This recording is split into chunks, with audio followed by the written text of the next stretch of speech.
నోరు లేని పశువుకున్న నమ్మకత్వం నాకు ఉండకపోతే, బలహీనతలు ఒక పక్క కృంగతీస్తున్న, ఆర్థిక సమస్యలు అల్లాడిస్తున్న, ప్రతికూలతలు తరుముతున్నా, మొక్కవోని దీక్షతో మనం పట్టిన పట్టు విడవకుండా నా ప్రభు నామ మహిమ కొరకు కష్టపడాలి, సాధించాలి. అల్పమైనవి, తుచ్చమైన వాటి కోసం టైంని పోనీయకూడదు. క్షణికమైన వాటి కోసం, అల్పమైన వాటి కోసం టైంని లాస్ చేయకూడదు. ఎంత కష్టపడగలమో, ఎన్ని రకాలు కష్టపడగలమో అన్ని రకాలు మనం సాధించాలి. యజమానుడు మెచ్చుకునే విధంగా కష్టపడిన సాక్ష్యం ఉండాలి. నా బిడ్డ ఒక్క రోజు కూడా ఊరుకుండలేదురా, నా బిడ్డ తిరుగుతానే ఉన్నాడు, కష్టపడుతూనే ఉన్నాడు, నా కుమారుడు కష్టపడ్డాడు, నా కుమార్తె కష్టపడ్డాడు.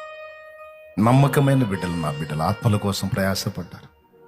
సమాజాన్ని కూడా ఆర్థికంగా ఉద్ధరించడానికి సమాజంలో నాకు ఆశ అండి. భౌతికంగా ఏం ఆశ తెలుసా నాకు?